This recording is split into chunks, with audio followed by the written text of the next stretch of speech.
కుమారి aunty అని పిలుస్తున్నారండి అందరూ. అసలు మీ పేరేంటి? కుమారి ఆంటీ కింద ఎలా మారారు? నా పేరు దాసరి సాయి కుమారి ఉమ్, పేరు. ఉమ్. ఇంకా కొంతమంది సాయి అంటారు, కొంతమంది కుమారి అంటారు. సో కుమారి ఆంటీ అని మీరు పెట్టారు లేకపోతే వాళ్ళు ఫిక్స్ చేశారా? వాళ్ళే పెట్టుకున్నారు. వాళ్ళే పెట్టారు. అయితే అందరూ మాట్లాడుతుంది ఏంటంటే మీరు ₹1,00,00,000 పెట్టి ఇల్లు కట్టారు, మీకు నెలకు 4 లక్షలు 10 లక్షలు 20 లక్షలు ఆదాయం, ఇలా రకరకాలుగా మాట్లాడుతున్నారు కదా. సో అసలు ఏంటి ఈ రూమర్స్ ఎలా స్టార్ట్ అయినాయి? మీరు దీన్ని అక్కడే ఖండించుంటే అయిపోయేదేమో. అదే దీనికి నిన్న మీ స్టాల్ వరకు రావడానికి కూడా కారణం అని అంటున్నారు కదా. మరి దీన్ని ఎప్పుడు దీని మీద ఇప్పుడు ఎందుకు స్పందించలేదు మీరు? అది వాళ్ళు పెట్టిన దానికి మనమైతే చెప్పలేదు, మనమైతే ఇది చేయలేదు. వాళ్ళు పెట్టిన దానికి మనం ఏం చేయలేం కదా. అది మనకు తెలియని కూడా తెలియదు. అదే ₹1,00,00,000 పెట్టి ఇల్లు కట్టారంటున్నారు కదా. అదే వాళ్ళు పెట్టిన, నాకు అసలు అదే ఏమీ లేదు. నేను దాని గురించి అంటేనే నేను ఇట్లా అని చెప్పాను. అలాంటిది ఏం లేదు, నాకు ఉన్నది రేకుల రూమ్. ఓకే, నెల సంపాదన ఎంత ఉంటుందమ్మా మీది? లక్షలు లక్షలు లక్షలు అని ప్రతి దాంట్లో రాసుకొస్తున్నారు. 5,000 6,000 మిగులుతాయి. ఈ దాంట్లో 5-6 వేలు అంటే మళ్ళీ దాంట్లో మళ్ళీ దీనికి తీయాలి కదా, ఏది మన జీతాలు ఇవ్వాలి కదా. అసలు మొత్తం టోటల్ గా ఒక నెలకు అయ్యేసరికి మీకు మొత్తం ఉన్న జీతాలు కానీ లేదంటే తెచ్చుకున్న సరుకులు కానీ ఇవన్నీ కట్టేసిన తర్వాత అసలు మీకు మిగిలేదు ఎంత ఉంటుంది నెలకు వచ్చేసరికి? అంటే అన్ని ఏ పూట ఆ పూటే కట్టేస్తాను. 1,00,000 నుంచి 1,30,000, ఒక నెల అయితే 1,30,000 మిగులుతాయి, ఒక నెల అయితే 1,20,000 మిగులుతాయి. అది ఇంకా ఒక రోజు కూడా సెలవు పెట్టకుండా చేసుకుంటే గనక 1,50,000 పూర్తిగా అవుతాయి, ఒక ఇది నెలంతా చేసుకుంటే. మరి మీరు ఇంత రేకులు అది కూడా ఇప్పుడే ఈ పబ్లిక్ పెరిగిన కాడి నుంచి. ఓకే, అంటే ఎన్ని నెలల నుంచి పెరిగారమ్మా పబ్లిక్ మీకు? ఇప్పుడు అంటే ఒక 5 months 6 months నుంచి పెరిగారు.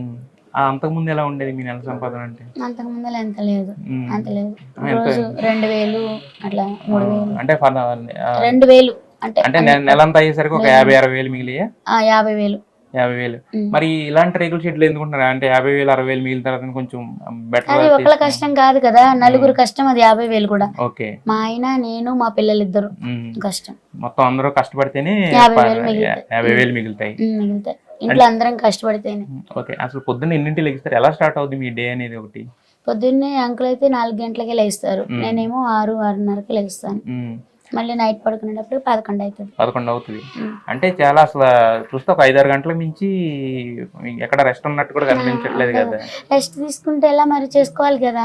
మళ్ళీ పొద్దున్నే లేచి వండుకోవాలా, చేసుకోవాలా, మళ్ళీ అక్కడికి వెళ్ళాలా, మళ్ళీ అక్కడ అమ్ముకొని మళ్ళీ రాగానే ఓ ముద్దన్నం తినేసి ఒక అరగంట గంట, అంటే ఎక్కువ కటింగ్ ఉన్న రోజునైతేనేమో, అంటే బెండకాయలు అలాంటివి ఉన్న రోజైతే అరగంటే కాసేపు నడుము అలుచుకుంటాం. తర్వాత ఇక మళ్ళీ కూరగాయలు పొట్టు తీసుకోవడం, ఉల్లిపాయలు, మళ్ళీ రేపు పొద్దునకి మసాలాలు, అల్లం చెక్కు తీసుకోవడం, ఇట్లాంటివన్నీ చేసుకోవాలి. అన్ని అయ్యేటప్పటికి 10 అయిపోతుంది. అన్ని అయ్యేటప్పటికి మళ్ళీ 10ంటికి మళ్ళీ స్నానాలు చేసి మళ్ళీ ముద్దన్నము తినేసేసి ఇక పడుకుంటాం. కనీసం ఆదివారం ఒకరోజు రెస్ట్ తీసుకుంటారా లేకపోతే ఆ రోజు కూడా ఉండదు రెస్ట్? అంటే ఇప్పుడు కొంచెం ఉన్నాయి కదా, అంటే వడ్డీలు ఎక్కువ అవుతున్నాయి కదా, కానీ అందులో కస్టమర్స్ నేను ఇంటికాడ ఉన్నా కానీ నాకు ఫోన్ చేస్తున్నారు, ఆంటీ పెట్టలేదా అని.